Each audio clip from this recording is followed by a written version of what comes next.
Today in Across the Fence, it's been selected as one of the top 10 festivals in the country, and it's drawing crowds from around the world. We'll spotlight the Strolling of the Heifers in downtown Brattleboro and learn about its emphasis on entrepreneurship in Vermont agricultural and food production. Good afternoon and thanks for joining us. I'm Judy Simpson. Brattleboro's Strolling of the Heifers is entering its second decade. The events of June 7th, 8th, and 9th are fun for the whole family, and they also emphasize the importance of our state's farm and food businesses. Here's an introduction to the Strolling Festival. What happens when you cross Running of the Bulls with Mardi Gras? You get the Strolling of the Heifers, coming June 7th, 8th, and 9th to Brattleboro, Vermont. No bulls here, just lovable heifer calves and fun for the whole family. The Strolling of the Heifers weekend is rated one of Vermont's top 10 summer events, connecting you with healthy local food and the farmers who grow it. The weekend starts on Friday evening with a gallery walk and block party on Brattleboro's Main Street. On Saturday, don't miss the world-famous Strolling of the Heifers parade. When the parade ends, the fun keeps going at the all-day 11-acre Slow Living Expo. Stroll weekend continues on Sunday with a farmer's breakfast and the Tour de Heifer bicycle tour. Then take the self-guided Farm Food and Fiber tour to visit nearby farms. The world-famous Strolling of the Heifers. For more information, visit strollingoftheheifers.com. Well, back here in the studio, I'm joined by the founder of the festival, Orly Munzing from Dummerston, Vermont. Welcome. Thanks so much for being with us. Well, thank you for having me. Let's talk about the beginning. How did this festival get started? Well, about 13 years ago, my neighbor, Dwight Miller, was telling me about the difficulty farmers are going to be having. And he said to me, you look at this beautiful scene here, and you will not see it in 10 years. So, Orly, you go and tell your friends how they need to support farmers. This is an apple farmer. Yes, he's an orchardist. So I took his words very seriously, and a light bulb moment came after visiting Pamplona, Spain. I decided that Brattleboro has the Holstein Association, which keeps genealogical records of all the Holsteins in the United States. And I said, we have something in Brattleboro and Vermont that nobody else has. So let's create the friendly female version and get children and families involved and capture people's imagination with a big parade with children and heifers, which are baby cows, and really celebrate small farmers. And I think we've done a really good job by capturing people's imagination and educating them and connecting them with the food they eat. So if people aren't going to be visiting the farms, you figure bring the farms to the people. That's right. We bring the farms to Main Street, Brattleboro, Vermont. And so what's the mission of the stroll? The mission of the stroll, as I mentioned before, is to connect people with the food they eat and healthy living. And so what are some of the big events? Because first it started with a stroll, but now it's a whole weekend of events. It's a whole weekend. We start with the serious side of the Strolling of the Heifers, which is Wednesday, Thursday, and Friday. And we have the Slow Living Summit. And it's a real wonderful summit that brings everyone into the barn to talk about mindfulness of community and of the self. And it's a transformational period for people to really think about how can I as a person live in a community and be mindful and respectful and support my community. Do you think it was a fact that people just didn't think about where their food was coming from or what their neighbors were up to? I think it's a combination of both. I think we were living in such a fast life, and people are tired of running around and not being anchored in good values. And that's what this is trying to do, is bring back, slow things down, bring down good values, and reteaching people how to be mindful.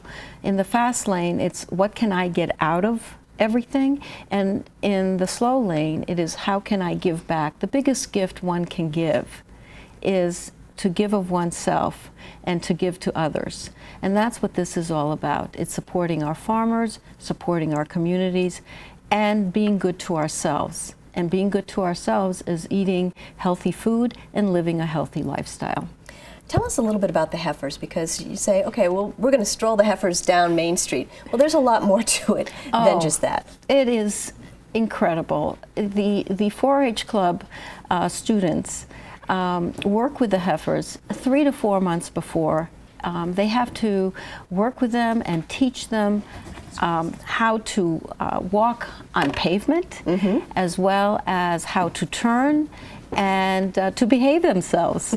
So they practice for about 3 months before, and it's, you know, I visit the farms to watch the children do that, and it is incredible. Is there a theme this year? Yes. The theme this year is an agricultural Mardi Gras. It's Running of the Bulls meets Mardi Gras.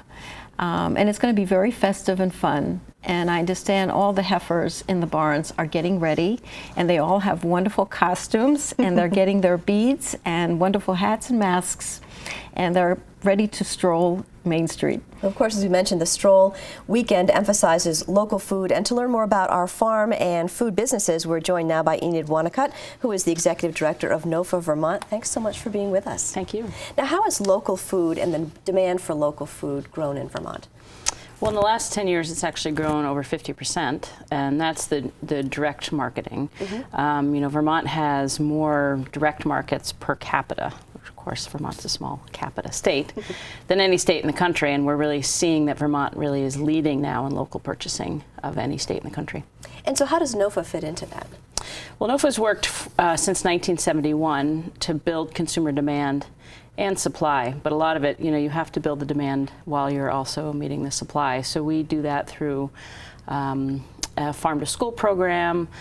We work with all the farmers markets in the state and oversee those, the 80 farmers markets statewide. We're actually working a lot on consumer access too, so how can low-income individuals be part of this new food economy? So half the farmers markets in the state now have electronic benefits transfer machines, which are electronic credit cards that low-income individuals get food stamps on. So it's really a whole balance of how can you drive people to these markets and make them accessible to people. And then on the other side, working with the farmers to scale up their supply. There are a lot of farmers, for instance, that sell out of the state because there weren't sufficient markets in state, and now they really want to turn the trucks around, as they say, and produce, you know, sell more of their food for local people. Well, I mean, it would cost them less than to have to truck it out of state, for sure. Absolutely.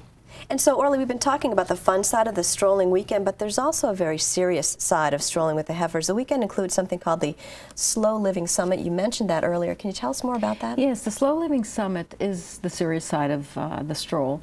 And again, it's to teach folks and to help them think about how can I fit into a community that's more mindful. And we have three themes this year. One is the quest for sustainability. You know, what do we do now? And we have Robert Repetto, who is a senior fellow at the United Nations Foundation, and he's the author of The American Climate Problem. Jonathan Lash, who's the president of Hampshire College, and he's the former head of the World Resource Institute. The second theme is agriculture, food, and food system. And personally, I'm very excited to have Frances Moore LePay. She's the author of A Diet of a Small Planet and her new book, EcoMind. And she's also the founder of the Small Planet Institute. She used to live in Brattleboro, so it's a very exciting time for us to welcome her back to Brattleboro. With that, Judy Wicks, who is the author of Good Morning Beautiful American Business, and she's also the founder of the White Dog Cafe in Philadelphia and Bali. And then the third theme is transitioning to a new economy, and Gus Speth from Vermont Law School, Tina Clark from Transition, Massachusetts, and Chuck Collins, who's a senior scholar at the Institute for Policy Studies, will be the plenary speakers. We have many breakout sessions. The Slow Living Summit is different than other summits because we really slow it down. It's not sitting in one theater. It's spread out throughout beautiful Brattleboro in various buildings, and folks have a chance to step out of each plenary or breakout session, walk in the street to the next building, and really digest what they have learned. There's a tremendous amount of meetups and connecting time. A lot of the what you have learned and the processing is at that time. The food is very local and very tasty, and we just invite people to come in. I want to say one thing, that the Slow Living Summit starts with our awards ceremony, and we have connected with Vermont Technical College, where we give out $60,000 a year, and the awards ceremony is kicks off the Slow Living Summit. And it is really to encourage new businesses, new food businesses in Vermont, and we have amazing success stories. So I invite everybody to come or go to slowlivingsummit.org and get more information on that. Now you helped put together a video that highlights the Slow Living Summit, so let's take a look at that. Thank you. What can you learn in the slow lane that you can't learn in the fast lane? How can we learn to live slow? What is your role as part of an ecosystem? The Slow Living Summit is a 2.5-day conference in Brattleboro, Vermont, focused on sustainable living, resilient communities, and the personal inner transformations that are necessary for both. The Slow Living Summit articulates some of the visions and strategies and tools needed to make that transition. At the Slow Living Summit, you'll hear from leaders and visionaries in workshops, plenary sessions, and special experiences, and you'll share your own slow wisdom with your fellow summiteers. We have people here who are going to talk about how they're building, how are they creating sustainable buildings. We have people who are investing money locally, talking about how to do it. We're very excited to have such visionaries as Frances Moore LePay, author of Diet for a Small Planet, and many other great speakers.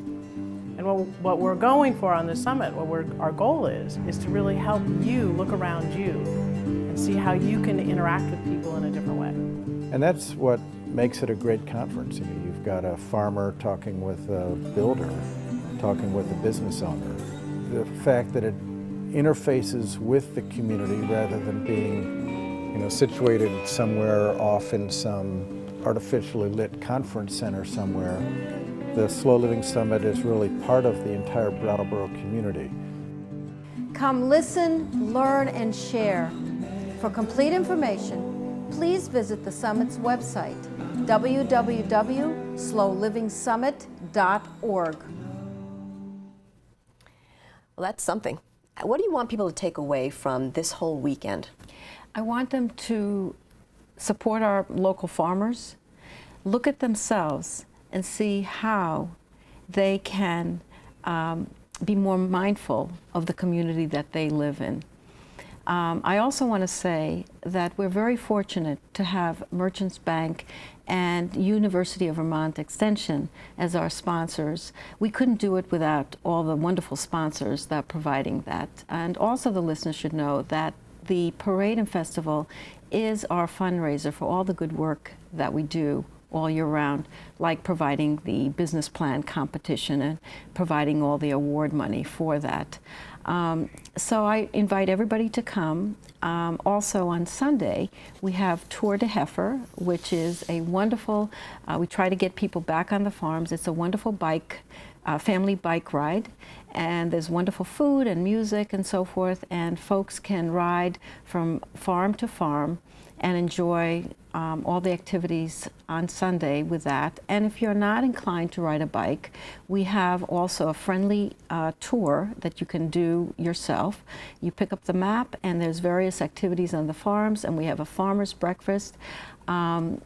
which is going to be at the Works on Main Street. So we invite everybody to come and enjoy, and there's different things for different people, different interests to participate and really think about honoring our local farmers. Well, for more information about the summit, the festival, or anything else that we've discussed this afternoon, you can go to the Strolling of the Heifers website, which is listed on your screen. And don't forget to mark your calendars for the Strolling weekend, which is coming up on June 7th through the 9th in Brattleboro. I want to thank you both for joining me today. Thank you so much. Sounds like a great weekend. Thank you. That's our program for today. I'm Judy Simpson. We'll see you again next time on Across the Fence. For a video copy of today's program, call toll-free 1-888-ATF-3430.